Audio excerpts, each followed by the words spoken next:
Let's head to North Africa, where Tunisian President Kais Saied has called on voters to participate in a referendum on a new constitution on July the 25th. The referendum will determine if the Tunisian people agree with the new constitution. The polls will start at 6 a.m. to 10 p.m. local time. This comes after he named an advisory committee to draft a new constitution for a new republic amidst opposition's calls to reverse the move. Tunisia's main political parties say they will boycott dialogue on the formation of the new constitution and term the president's action unilateral. Now, joining us to unpack this is Haitham Smida Gwesmi. He is a researcher in rural politics and peasant struggles. He joins us live from the Tunisian capital, Tunis. Good evening to you, and thanks for joining us. Thank you. Greetings and respect. Now, Haitham, it's been months of political back and forth between President Kais Saied and the opposition in Tunisia. Let's take a step back and trace how Tunisians found themselves in this conundrum. In fact, this can go back 10 years ago when, in my opinion, the revolution was hijacked by empty institutions such as the parliament, until we arrived to a point in last year that we have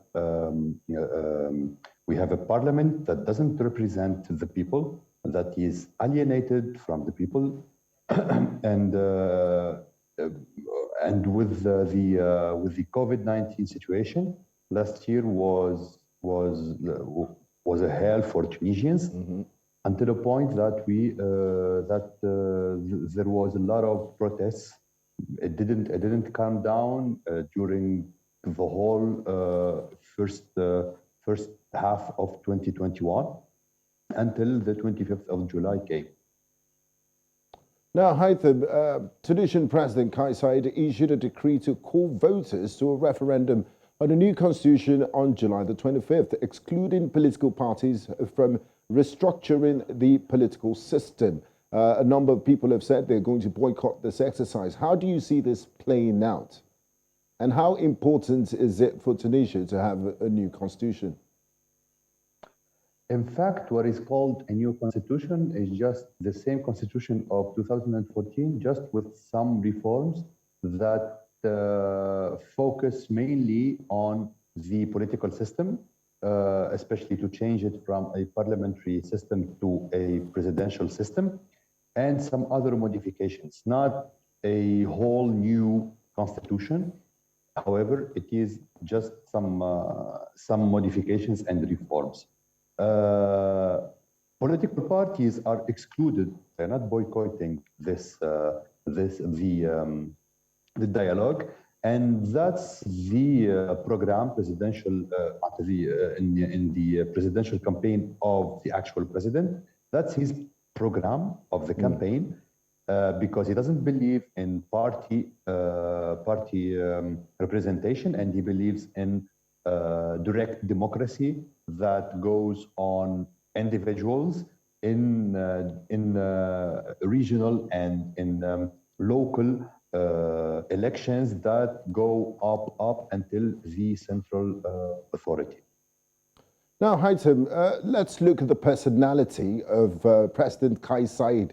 He's a constitutional lawyer. His wife is also a judge. But looking at his actions since he took executive power, he's dissolved parliament, he's ruled by decree, and stated that his moves were legal and needed to save Tunisia from a prolonged political crisis. Some have even termed it a civilian coup. Do you think these extreme actions are really needed to save the country from impending crisis, or is he just is he on a power grab move? And would you say these are democratic moves by President Kais Saied?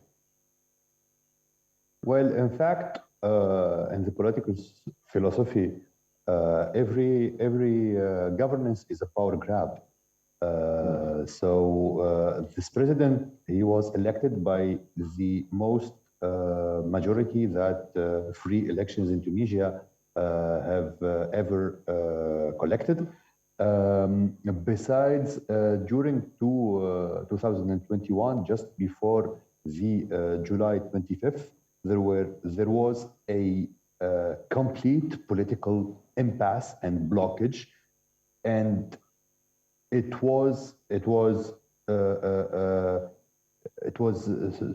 so blocked in a way that the only things that we find in the parliament are fights, personal fights between deputies who we also witnessed violence while people are being dead in hospitals, not even having the possibility to go to hospitals. We didn't have the vaccines, and the overall socio-economic situation was going lower than zero. Yes. So do you think Tunisian politicians, members of the opposition group, parliamentarians that were doing all of this infighting, are they ready to have a more democratic Tunisia, and have lessons been learned from all those infighting? Because those were the reasons and excuses that President Kais Saied has been using to gain more power. Exactly. I was just citing facts in a way that we witnessed July 25th with political parties that lack democracy inside their parties, and who didn't practice democracy in the parliament. We had a parliament which was full of businessmen and businesswomen, a parliament that was full with people who had like a lot of foreign connections, some other people who had like, for example, we had a deputy who was fleeing a corruption trial during the campaign, and when he was elected in absentia, he was fleeing outside of the country, and however he was elected, and he came back with immunity. This was the situation. I'm not saying that Kais Saied's rule right now is good or bad, or or is it the best one or the worst one.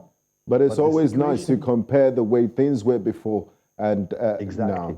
now. Thank you very much, Haitham. I wish we could go on and on, but we're fast running out of time. Thanks for your insights and contributions to the program. Thank you.